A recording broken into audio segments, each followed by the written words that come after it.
Shalom, saudara yang terkasih dalam nama Yesus. Saya Manto dari Destiny Update. Hari ini saya akan sampaikan berita-berita terupdate dari Destiny Church.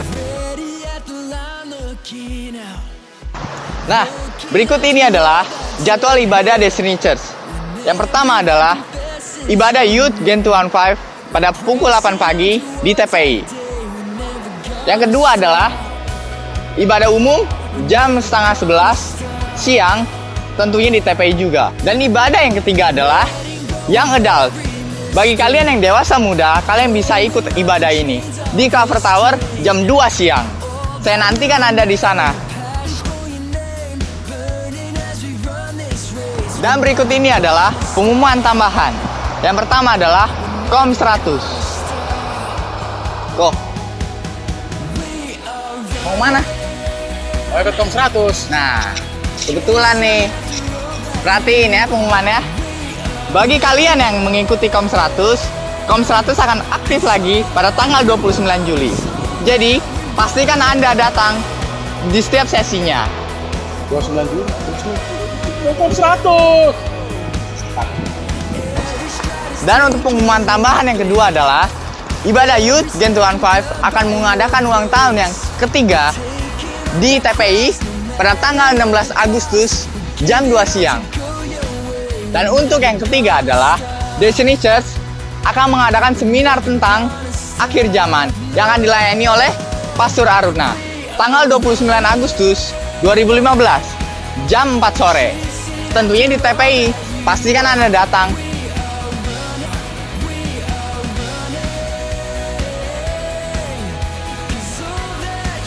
Demikian info Destiny Update untuk minggu ini. Seperti ada ditulis Matius 24 ayat 42, karena itu berjaga-jagalah, sebab kamu tidak tahu pada hari mana Tuhanmu datang. Saya Manto, saya undur diri. Sampai jumpa minggu depan. God bless you.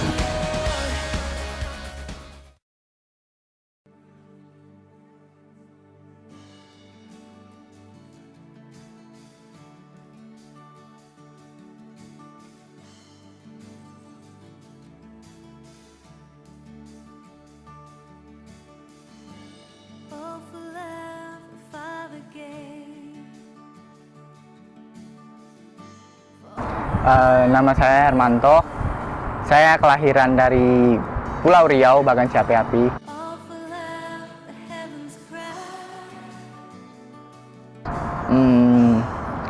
Saya kenal Tuhan waktu saya kelas 4 SD.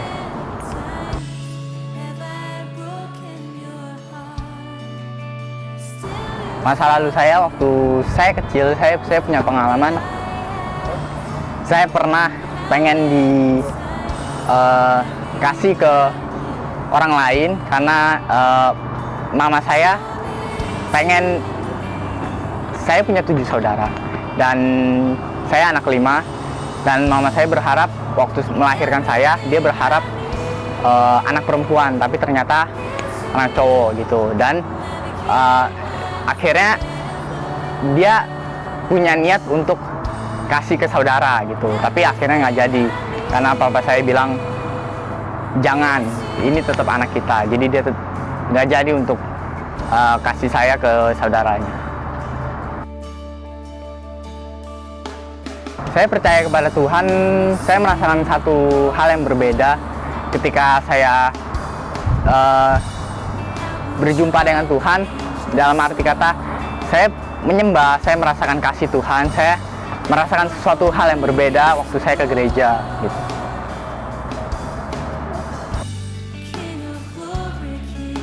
Yang sudah Tuhan ubahkan dalam hidup saya adalah salah satunya mungkin saya merasakan kebencian yang saya pendam terhadap orang tua saya waktu masa kecil. Saya pengen dikasih ke saudara saya, tapi setelah saya kenal Tuhan, saya mengalami pemulihan yang berbeda dari secara hati saya dan karakter saya. Saya menjadi lebih baik lagi. Saya menjadi orang-orang yang menjaga hidup saya untuk menjadi terang bagi dunia ini. Mukjizat yang pernah saya rasakan dalam Tuhan selama saya mengikuti Tuhan, melayani Tuhan ada cukup banyak hal yang saya alami dalam Tuhan. Ada banyak mujizat yang Tuhan udah kerjakan dalam kehidupan saya secara pribadi maupun dalam kehidupan keluarga saya. Dari waktu saya kelas 6 SD, keluarga saya mengalami yang namanya krisis ekonomi, dan akhirnya saya hampir diberhentikan sekolah karena orang tua saya tidak sanggup lagi untuk membiayai saya sekolah. Tapi Tuhan buka jalan, akhirnya Tuhan berikan saya satu kesempatan untuk mendapatkan beasiswa, dan saya akhirnya melanjutkan sekolah saya sampai lulus dengan beasiswa tersebut. Dan saya bersyukur bukan cuma hal itu, tapi ada banyak penyembuhan yang Tuhan sudah lakukan waktu saya berdoa. Banyak pemulihan secara kesehatan yang Tuhan berikan dalam kehidupan keluarga saya, untuk orang tua saya terutama. Dan banyak hal-hal yang Tuhan bukakan lebih lagi, keluarga yang lebih harmonis, keluarga yang lebih baik. Secara pribadi, saya alami itu dalam Tuhan. Savior, pray. Abba, Father, have your way. Though they know not what they do, let the cross draw men to you.